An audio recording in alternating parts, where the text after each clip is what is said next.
Welcome to the Safety and Risk Success podcast with me, Christian Harris. My topic this week is slips, trips and falls. Stop this folly. In other words, we've got to stop bundling together slips, trips and falls because it's ridiculous, it's dangerous, frankly, and it needs to end.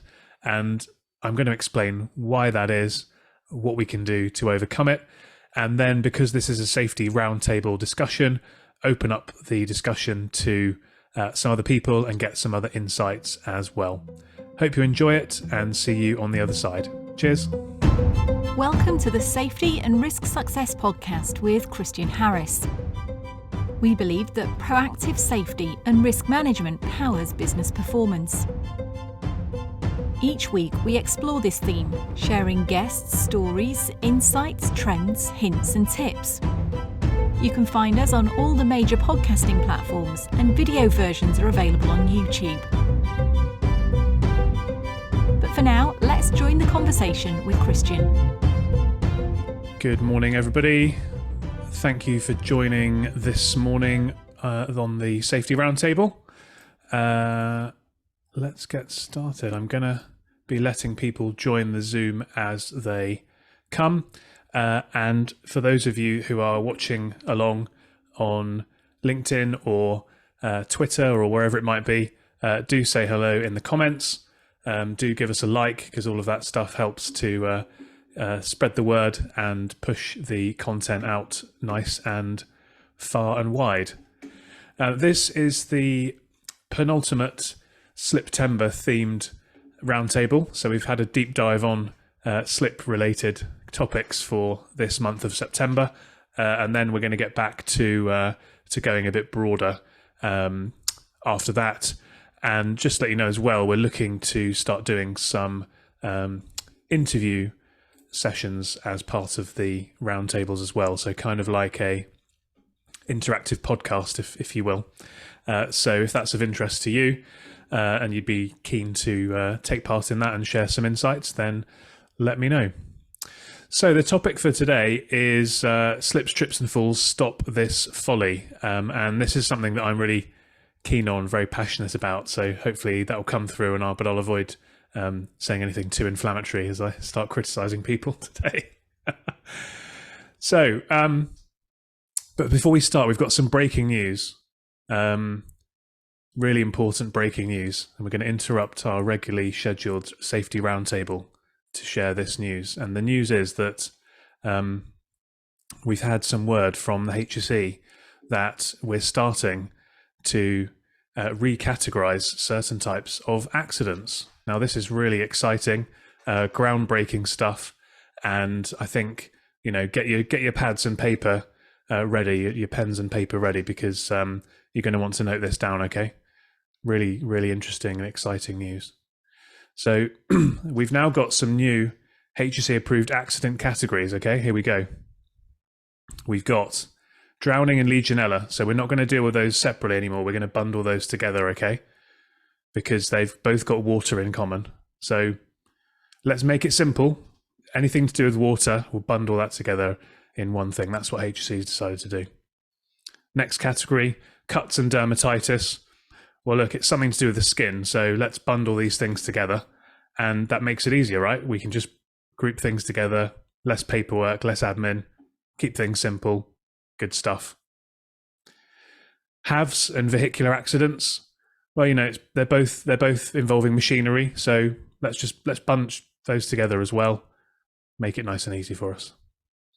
And manual handling and hit by objects, they're both something to do with boxes or things moving around, or some item, and we're doing something to it, or it's doing something to us. So let's just put those together as well. And straight away, on one page, we've eliminated loads of admin, and we've made everybody's life much easier and simpler and straightforward. Isn't that great? So breaking news. Really, really pleased to share that with you today. Now, obviously I'm joking, but that's kind of what we've done with slips, trips and falls. Yeah, we've bundled together accident types that actually are very different, but they've got something in common. what is it? Well, somebody walking, or a person, or I don't know. We could probably find lots of other types of accident and incident that we could bundle together with slips, trips and falls as well. But I'm being a bit facetious, but actually I think that the point I'm trying to make is that we shouldn't be bundling these things together. Quickly, if you haven't come across me before, my name's Christian Harris and I run a business called Slip Safety Services. As well as that, I do this safety roundtable every week. I host a safety and risk success podcast, LinkedIn newsletter, loads of other content. My day-to-day work is in the field of slips, and in that arena, I've worked in some high-profile cases, such as this death in a supermarket a few years back. The business has won some awards. We've got partnerships with the likes of AXA Insurance, and we have some great clients, blue chip clients like Network Rail, and we do content with people like IOSH. Tomorrow, if you're interested, I'm doing a session for IIRSM, which is 1 o'clock tomorrow, that being Thursday. If you're watching this live, if you're listening to this on the podcast, you'll be able to watch the replay probably. Over the years, we've helped several thousand sites to reduce their slip risks, and at last count, we reckon we're helping to stop around 10 million of claims a year. Which sounds good, and it is good, but there's still a long way to go because the actual slip claim numbers every year are in excess of £1 billion. So here's the problem that I'd like to discuss today. The fact is that we're bundling together slips, trips, and falls. And as we'll see in a minute, that cascades down into all sorts of repercussions, which mean that slips, trips, and falls becomes a problem that we can't deal with. And to me, fundamentally, it's because we're bundling these things together in many ways. And this is done even by organizations that, in my view, should know better. So it's done by insurers. This is an example on the screen here of some claims data from a hotel company. I've covered over the name of the company, obviously, but look, slip, trip, fall, bundled together in one category. But if you start to look at the claim descriptions, what do we see? Well, we see stuff here. So there's the slips, trips, falls bundled together. We see some slips. So slipped on wet floor near the swimming pool, slipped on wet floor. Okay, those are slips. Then we see some trips. Tripped on mat, injured finger and knee. Incident in hotel when guest fell over. Tripped on dance floor and suffered injury. But then we see all sorts of random things as well. So insurers are even falling into this trap. Excuse the pun. The HSE. The HSE bundles together slips, trips, and falls. They should know better, I would suggest.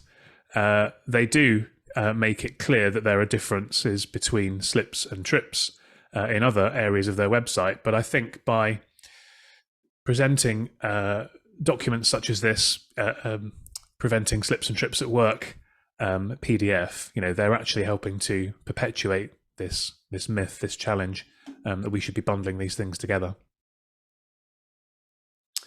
IOSH, this is IOSH magazine, slips and trips, and everything to do with slips or trips is bundled together. And ROSPA, so ROSPA recently have started doing a campaign called Fall Fighter, and I'm not against the idea, far from it. I think anything we can do to keep people safer is a great idea. But this Fall Fighter campaign is talking about predominantly preventing falls in the home, which is a leading cause of death and injury.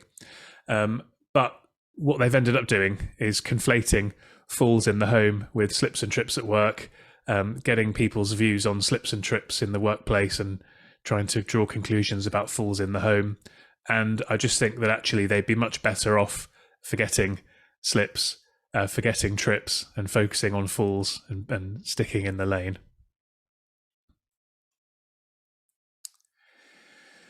So we're bundling these things together. It's not just businesses doing it, as in operating businesses, it's insurers, it's lawyers, it's the HSE, it's ROSPA, and so on and so forth. So it's happening at a sort of systemic level.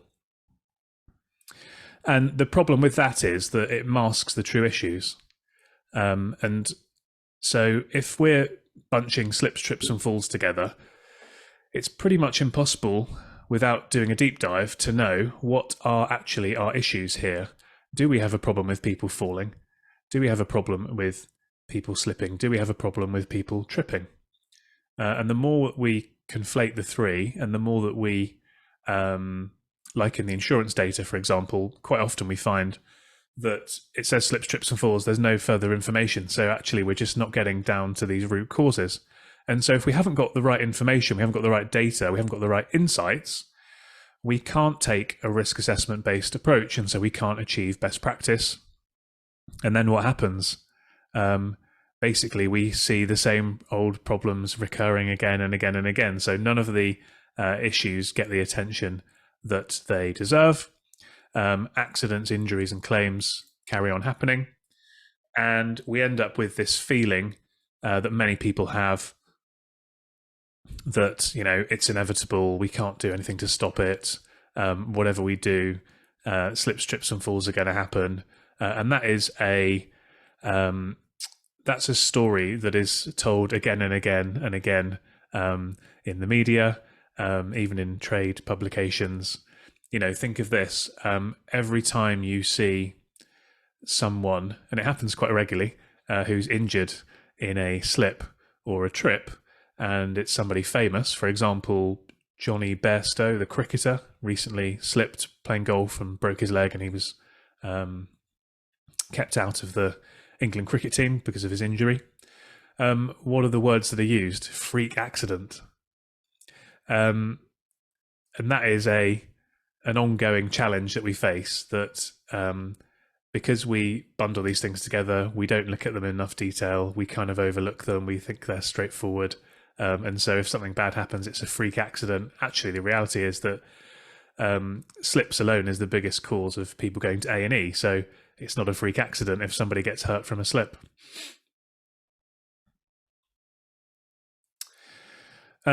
Here's some data to prove this point.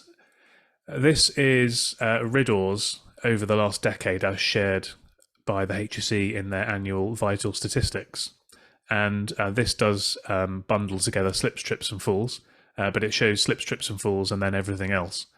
And as you can see, slips, trips and falls year after year after year is more or less 30%, hovering between 28 and 33% of RIDDOR's. And if anything, you could say that it's ever so slightly increasing in the last few years of the last decade, but fundamentally it's flat, right? This is a problem that is sticking around, and my contention would be that one of the reasons it's sticking around, one of the big reasons it's sticking around and we're not improving and we're flatlining, is because we are bundling all of these things together, and therefore we're not actually taking the correct actions. We're not putting in place the right control measures. We've got basic control measures, but not the right control measures. And so we're seeing this picture continue. And to change that, we've got to do something different. Here's a bit of data from the insurance world showing the difference in insurance claim costs between slips and trips. And again, we're bundling all of these things together, but as you can see from the data, slips is by order of magnitude a much, much larger problem than trips. So in retail, slips are 20% of claim costs, trips 8%, so more than double. In hospitality and leisure, slips are 33% of claim costs, trips are 7%. So what's that? That's 4 times bigger. In manufacturing, slips are 38% of claim costs, trips are 3%. That's 12 times bigger. So when we actually look at this scientifically, when we look at it quantitatively, when we look at the data and we sort of move past the kind of sweeping generalizations of slips, trips and falls are all the same thing, and we start to think about what's really happening what is the data really showing us, we can see that there's a big difference between slips and trips. So here's my strong view. We've got to stop allowing slips, trips, and falls to be grouped together, because they're not the same thing. They're not the same thing. And if you've got a problem with people slipping and you start to come in and think that, oh, this is all very straightforward, let's just look at housekeeping, you're missing the point. If you've got a problem with people tripping, conversely, and you start to come in and do slip tests and all sorts of other things like that, you're also missing the point. So we need to split these out, and we need to really understand what's really, really going on. And then falls get bundled in because falls typically are a result. Because when we're talking about falls here, we're not talking about falls from height. We're talking about falls on the same level. Most falls, the vast, vast majority of falls on the same level, are caused by a slip or a trip. So it should be a slip and fall, a trip and fall. Interestingly, in the US, I had an interview with Amber Joseph from Liberty Mutual on my podcast last year, this time of the year actually, because it was a Sliptember episode, and she was sharing some data, some claims data from the US, and actually a good chunk of slip claims came when there wasn't a fall. So someone slipped, and they've injured themselves in some way, shape, or form without actually falling over. So even without a fall, we can have an injury and a claim. So as I said, if we're dealing with a problem of trips, if we can actually get to grips with what's going on, and we're dealing with a problem of trips, then thinking about a pendulum test is a total waste of time. And that's somebody who one of my main services is selling pendulum tests, right? There's no point in me selling a pendulum test to somebody who's got a trip problem, because they're not going to learn anything. But if we do have a problem with trips, then we should be looking at this trip triangle. And the 3 points of the triangle are walkways, housekeeping, design, and maintenance. And what you'll see here is that basically trips splits into these 3 areas. They do kind of interrelate, but fundamentally, if we can keep walkways clear and free of obstructions, then we should have not many trips. It is pretty straightforward. It's pretty simple. The challenge is that because trips are very simple to solve, simple to understand, when we bundle slips in with trips, people presume that slips are simple too. And the reality is that they're not simple. There's quite a lot of depth to slips. I would say subtle changes can be made, not simple changes. So in other words, we're not ripping up the playbook and starting from scratch, ripping up and replacing flaws. We're doing things that are subtle, but they're not as simple as keep your eyes open and make sure you don't leave any trailing cables on the floor. So the way to approach slips, as I went through last week on the roundtable, is to analyze what I call chimes. So the 6 causes of slips: contamination, heel, individual, maintenance, environment, and surface. So even if you just think about the difference between the trips has got 3 points, slips has got 6 points. So straight away, there's more breadth to this. But in terms of the depth of each of these categories, there's a lot more depth as well. And if you're interested in getting a deep dive into chimes, then I'd suggest looking at last week's episode of the roundtable / podcast, because this month I'm releasing all of these roundtables onto the podcast as well.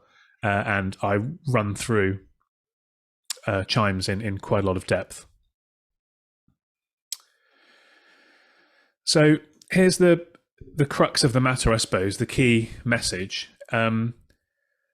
Unless we can stop grouping slips and trips together, we're always going to have a problem, because trips are simple, and if we bundle trips and slips, people therefore think slips are simple, and then we don't put the time or effort or energy into solving them, and then we still continue to have such a big problem. Because remember, the slips, trips and falls category is massively dominated by slips, according to the data. So we've got to try to overcome this. We've got to try to figure out a way of stopping everybody, pretty much, bundling these things together.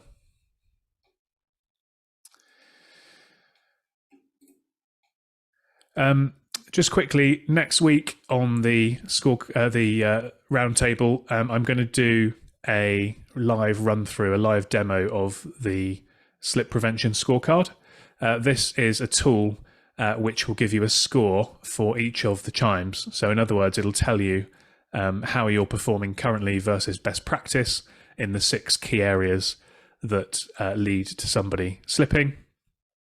And what I've found over the years is that when I've gone into a business and they're doing well and they've got very low level of accidents, injuries and claims from slips, it's because they're doing a good job across these 6 areas.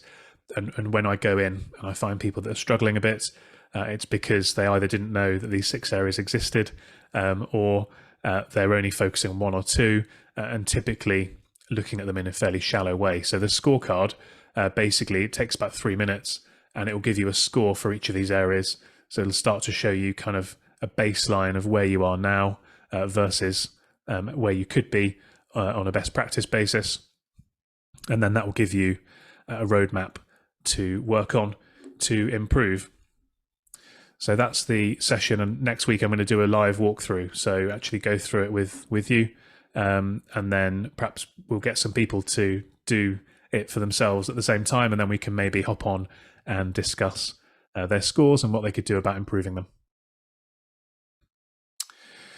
So thanks for sitting with me and talking about slips, trips, falls, stop this folly. I'd love to get some feedback. I can see some comments coming in both on Zoom and on LinkedIn, etc. So if you'd like to join in the discussion, head to reactions, raise your hand. Interested to know what did you think about this? What did you learn? Were there any things that you didn't know that you now know? You know, for example, what did you think about that claims data? Was that something you expected or not? Do you recognise this problem? Do you think this is a problem? Perhaps you fundamentally disagree with me. If you disagree with me, let's have that discussion. Any key insights? And then what do you think we could do to overcome this challenge? So please feel free, if anybody wants to hop in, to do so. I'm going to stop sharing, if I can do that. And then I'm going to pick on somebody in a minute if nobody. Oh, I'm sounding very cynical, Sue. I know, yeah. Hopefully that was only the start, and you realised that I was being a little bit facetious.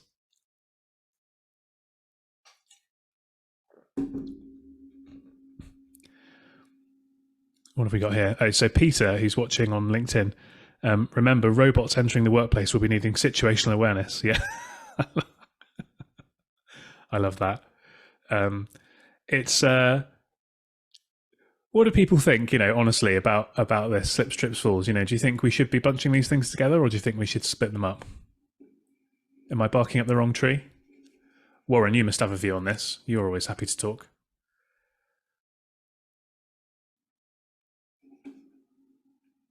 No, he's not going to let me. I don't mind jumping in, Christian. Hi, Sue.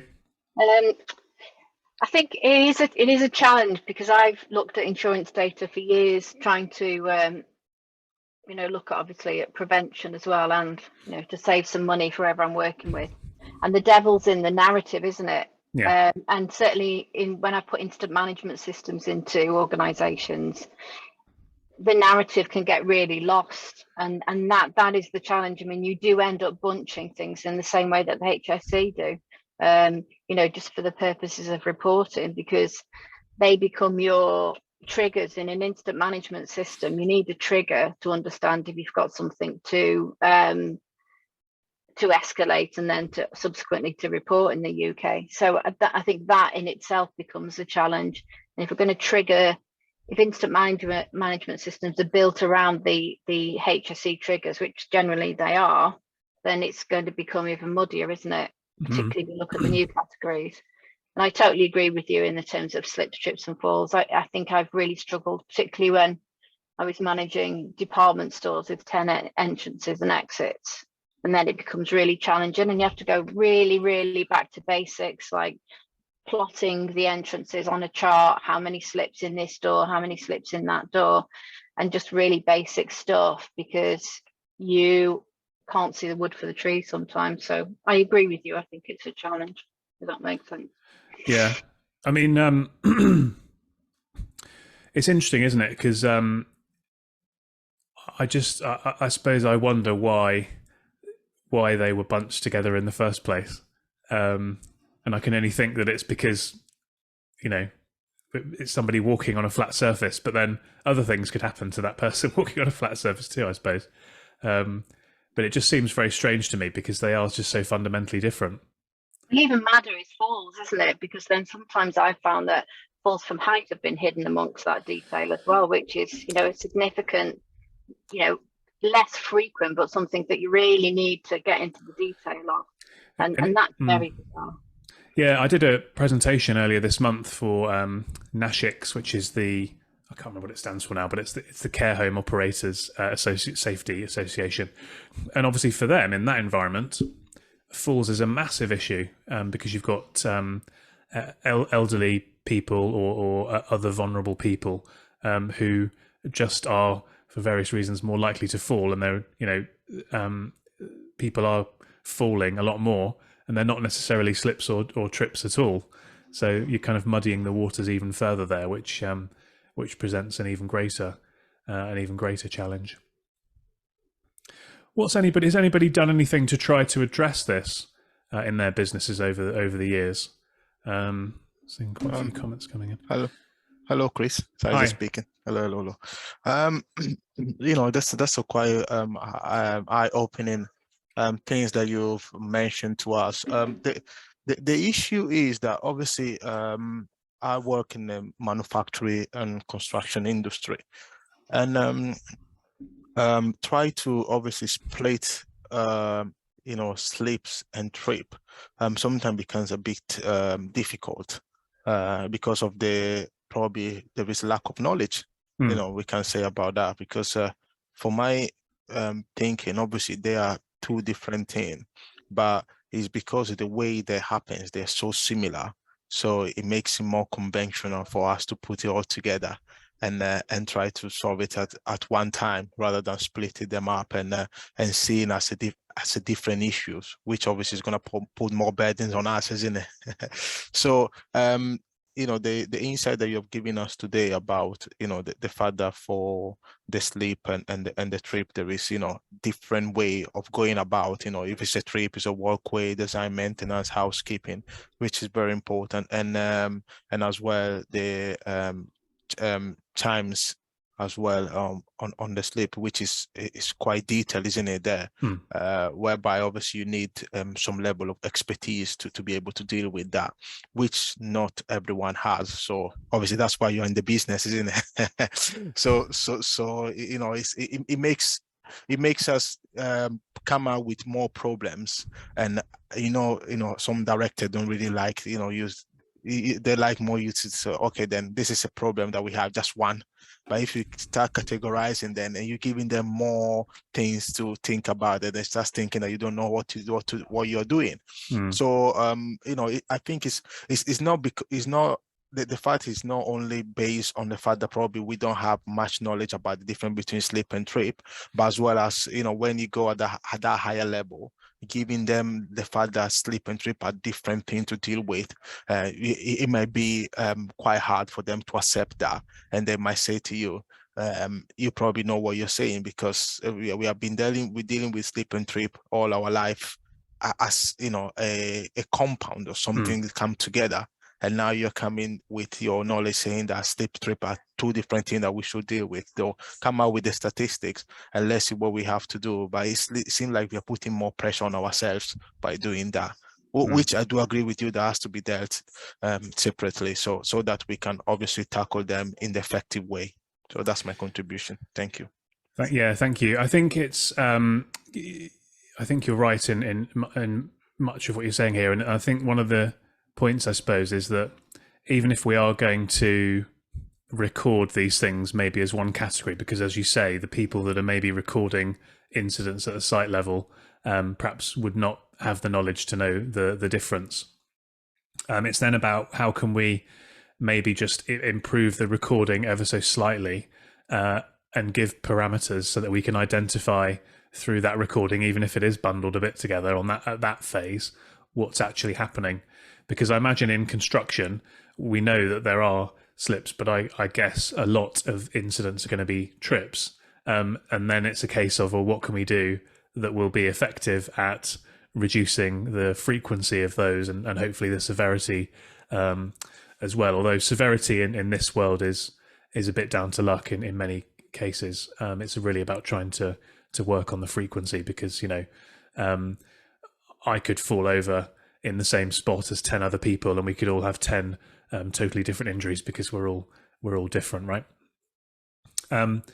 So I think just trying to get that little bit of extra detail in some way, and what the insurance companies struggle with is that they record things as slips, trips and falls, and then quite often there's no commentary or no additional data that sits behind it, and that would help them to go that level deeper.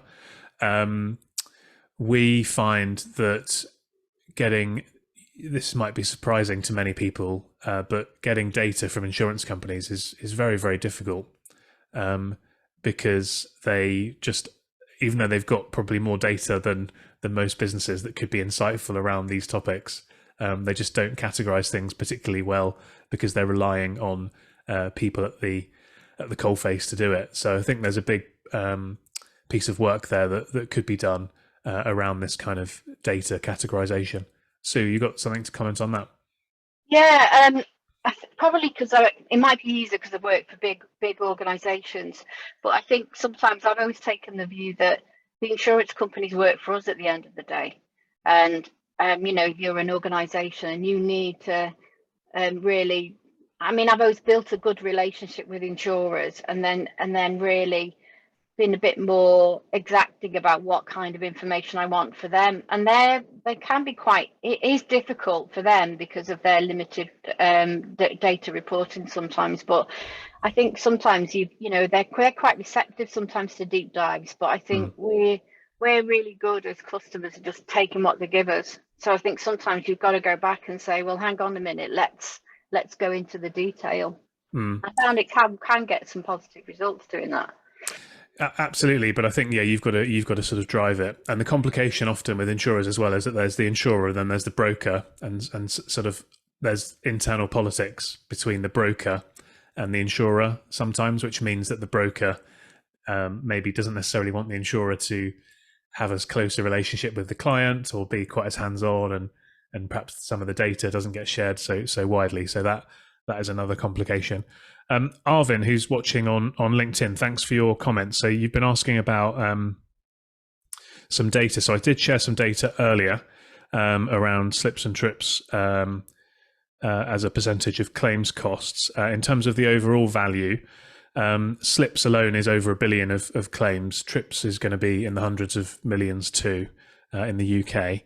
And when we look at places like the US, the data is, broadly speaking, in correlation with population size. So, you know, the US is going to be a multiple times larger than the UK because of the fact that it's got a multiple times larger population.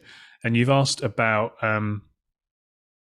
how to control hazards in hospital settings, care homes, and particularly thinking about washrooms, if I've understood correctly. Let's just check.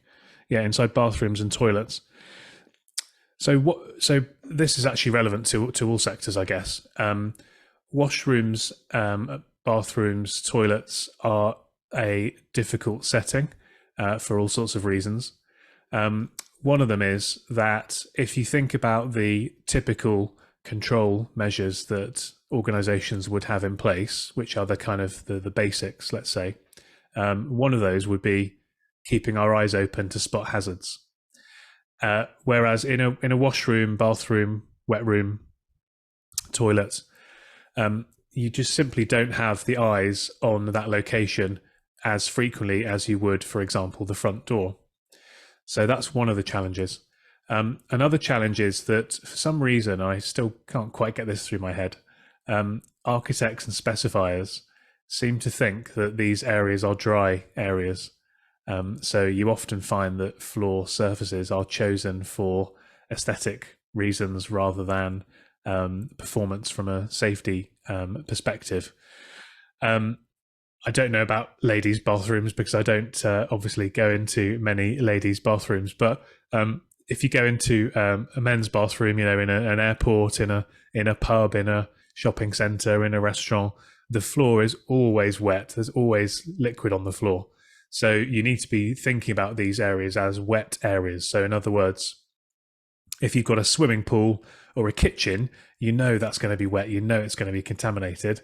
And so you build your control measures around the fact that you expect the floor to be contaminated.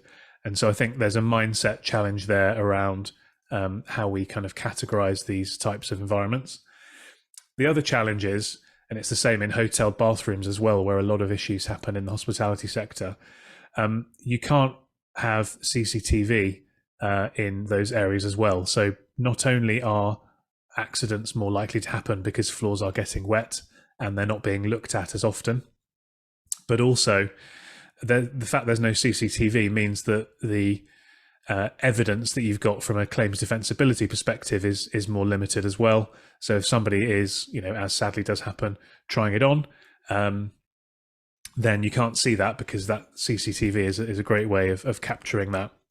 In terms of what could be done, I would suggest doing if it's a slip issue, doing a review of chimes. So thinking about what's the contamination, what are the footwear controls, what can we do to minimize human factors, how are we maintaining cleaning the floor, what's the environment like, are there steps and slopes, is there good lighting, is there noise, and then the floor surface. And I would do a review of chimes, and that would hopefully give you some good answers. And if you didn't watch last week's roundtable, then I would certainly recommend doing that. So hopefully, Arvin, that helped. Let me know if CCTV. Yeah, you've said here CCTV as a no due to invasion of privacy. Yeah, 24/7 monitoring is a challenge due to insufficient staff. Yeah, so we're on the same page.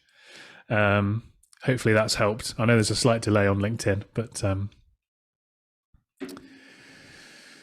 yeah. Jens, thanks for good to see you from Germany. So Jens has said in the comments here, in Germany, hotel bathrooms have to be non-slip or anti-slip, in accordance with wet, barefoot, and dry shod areas at the same time. They have to pass both test methods. Yeah, and this is another challenge here. So, in reality, the same would apply to the UK, but people don't understand that, and it only ever comes up if there's a problem and there's some kind of investigation. So if you've got a hotel bathroom and you've got a very slippery floor, which happens a lot, unless you have the knowledge that that's a problem, it's probably not going to be flagged up to you until something bad happens and until somebody comes in and ends up doing a slip test on the floor, whether that be due to an insurance claim or whether that be with some kind of HSE-led investigation. And then in that scenario, HSE would say to you, well, this is a wet area and therefore it should be performing to a certain level, and you'd probably end up with an enforcement notice. And then so you do have to comply to these things. But one of the challenges for UK health and safety law is that it's a risk assessment based approach. And sadly, in this area, there isn't enough, in my opinion, in black and white, which would help people to get to the right levels. Thanks, Arvin. Yeah, no worries. What I'll do, I'll send you a. He's asked about the last week's session. I'll send you a link. To that. Glad to help. We've got people joining even all this way through, which is good. So that's about 40 minutes, which is what we kind of typically aim for here.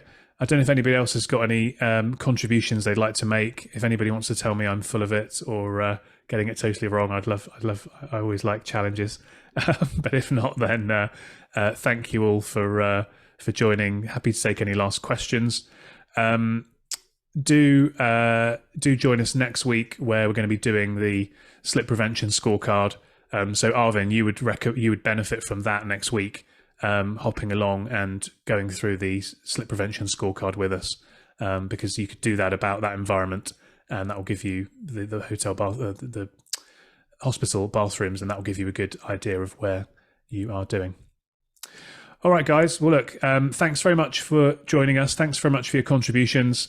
Slips, trips, falls, stop this folly, keep the pressure on, and Alison, I'll send that to you, and look forward to seeing you all next week. Thanks very much. Thanks for joining us on the Safety and Risk Success podcast. If you've enjoyed this episode, please hit follow and do share on social media. Does anyone you know spring to mind as a great guest, even yourself? If so, please contact us on podcast@slipsafety.co.uk. See you next week for another episode.